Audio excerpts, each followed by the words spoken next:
क्या है बड़ी खबर, दोपहर के दम में वो दमदार कौन सी खबर है जिसे आप देखना चाह रहे होंगे, समझना चाह रहे होंगे, तो ये भी आश्चर्यजनक है। आप सुनिएगा क्या हुआ। पूर्व मुख्यमंत्री रमन सिंह ने गुरुवार को केंद्रीय गृह मंत्री अमित शाह और केंद्रीय उड्डयन मंत्री ज्योतिरादित्य सिंधिया को पत्र लिखा है। उन्होंने केंद्रीय गृह मंत्री से प्रदेश की महार, मेहरा और मेहर जाति को अनुसूचित जाति की सूची में शामिल करने का आग्रह किया है ताकि इस जाति को आरक्षण का लाभ मिल सके। रमन ने लिखा है कि यह जाति आरक्षण से वंचित है। समाज के प्रतिनिधिमंडल की मांग पर उन्होंने यह पत्र लिखा है। वहीं केंद्रीय उड्डयन मंत्री ज्योतिरादित्य सिंधिया को पत्र लिखकर बस्तर के आम लोगों के लिए दिल्ली तक हवाई यात्रा करने की सुविधा देने की मांग की है। अब ये मांग भी ऐसे समय उठाई गई है जब 23 के चुनाव है, जाहिर है, लेकिन रमन सिंह के केंद्रीय मंत्रियों को लिखे पत्र पर राजनीति शुरू हो गई। पीसीसी चीफ मोहन मरकाम ने कहा है कि रमन सिंह जब मुख्यमंत्री थे तब जनता की याद नहीं आई। कांग्रेस के बयान पर बीजेपी ने पलटवार करते हुए अजय चंद्राकर ने कहा है कि कांग्रेस की एक तरह की घबराहट है, हम वही काम कर रहे हैं जो करना चाहिए। अब किसने क्या कहा जरा आप सुन लीजिए। जब सत्ता चले गई और चुनाव नजदीक आया है तो इस ढंग से पत्र लिख रहे हैं।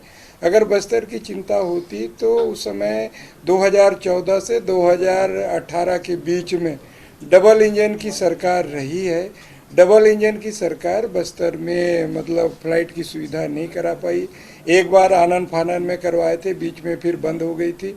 हमारी सरकार आने के बाद लगातार फ्लाइट हैदराबाद और रायपुर के लिए जुड़ी है। तो भारतीय जनता पार्टी जब जब चुनाव आती है इस ढंग से हथकंडे अपनाने का प्रयास करती है, मगर जो जिस उद्देश्य के लिए उन्होंने पत्र लिखा है बस्तर की जनता उनके बहकावे में नहीं आएगी। हम लोग हाथ में हाथ धरे बैठे रहते हैं। हमारे मंत्री भी मत आए, प्रधानमंत्री को भी वो न्योता मत दें। प्रधानमंत्री को विज्ञापन आए तो उसमें भी आपत्ति लें कि साहब वो हमारे काम का श्रेय ले रहे हैं। तो ये एक तरह की घबराहट है, समझ रहे हो ना।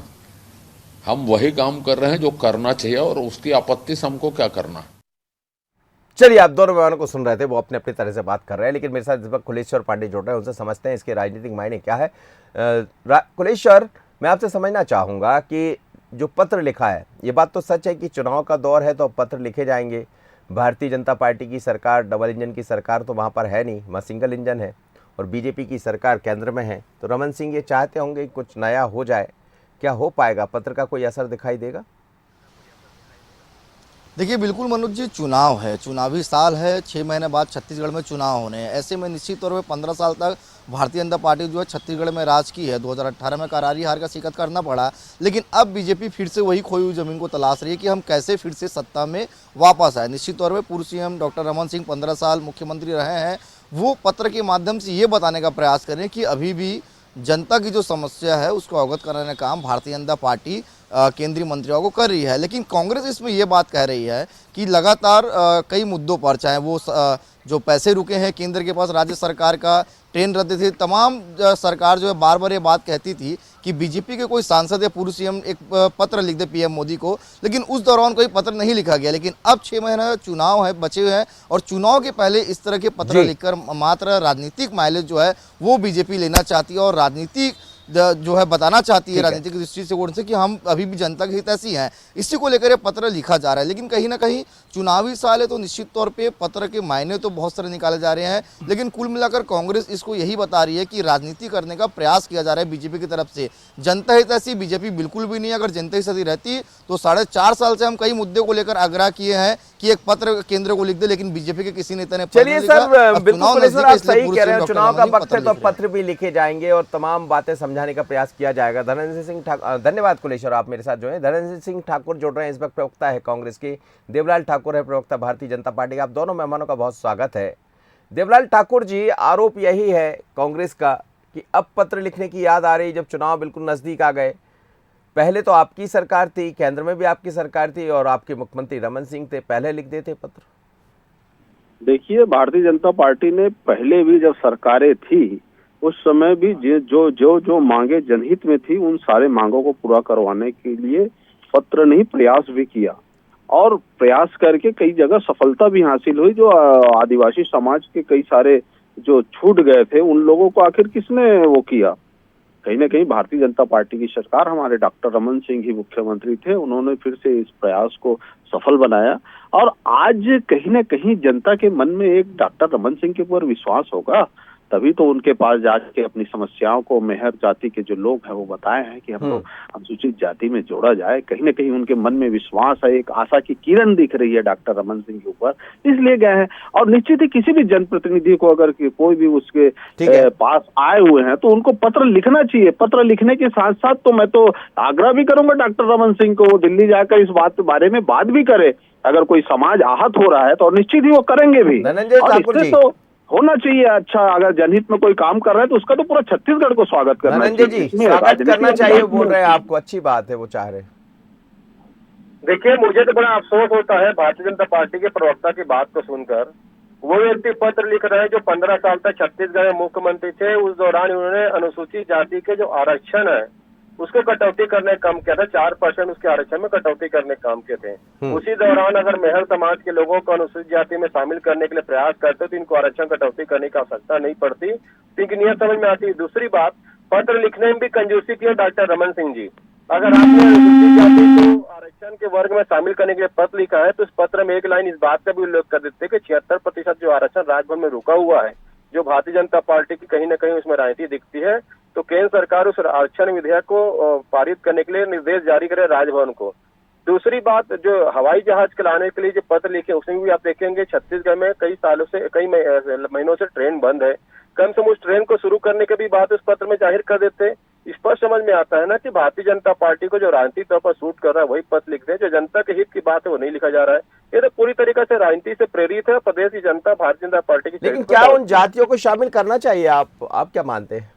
निश्चित तौर पर अगर उनका अधिकार है और उस दायरे में आते हैं तो उनको शामिल करना चाहिए। पर डॉक्टर रमन सिंह को बताए ना, जब वो मुख्यमंत्री थे 15 साल तक इन जाति को शामिल कराने के लिए उन्होंने प्रयास क्यों नहीं किया? जब केंद्र में उनकी सरकार थी वो स्वयं मुख्यमंत्री थे।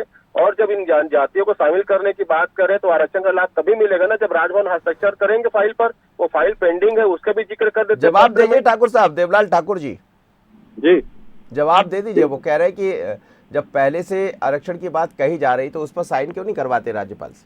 देखिए, भारतीय जनता पार्टी ने तो आरक्षण जो आदिवासियों को दिया, जो 32% आरक्षण दिया, उसको कांग्रेस वालों ने छीन लिया। ये किस मुंह से बात करते हैं? और एक कानून संविधान की बात करते हैं।